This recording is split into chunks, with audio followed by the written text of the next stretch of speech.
বিএফডিসিতে জনপ্রিয় অভিনেতা টেলি সামাদকে শেষ বিদায় জানালেন ভক্ত ও সহকর্মীরা। রোববার সোয়া 12টায় বিএফডিসিতে অনুষ্ঠিত হয় এই গুণী শিল্পীর তৃতীয় জানাজা।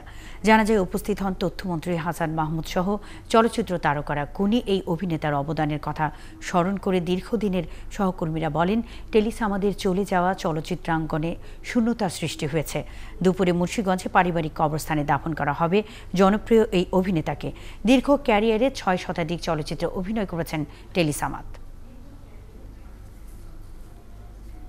ভুল ত্রুটি কোনো ধরনের কিছু যদি আপনাদের সাথে করে থাকে, মিডিয়া পার্সন ধরেন রাগে করে ফেলছে, শুটে গেছে, বা আপনারা জানাচ্ছেন কিছু যদি বলে থাকে, বা দেশের যে কোনো সাধারণ মানুষের সাথেও যদি কোনো ধরনের খারাপ ব্যবহার করে থাকে, আমি চাবো আপনারা সবাই তাকে মাফ করে দিবেন।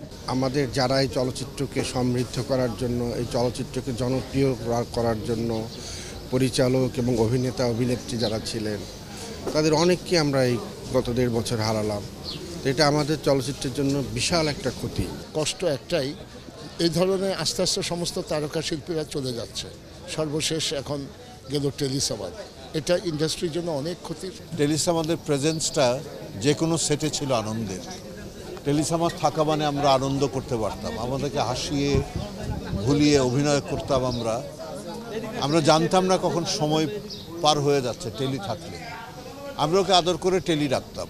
তার এই হঠাৎ বিদায় আমাদের চলচ্চিত্র শিল্পে, আমাদের সাংস্কৃতিক অঙ্গনে একটি বিরাট শূন্যতা সৃষ্টি করবে।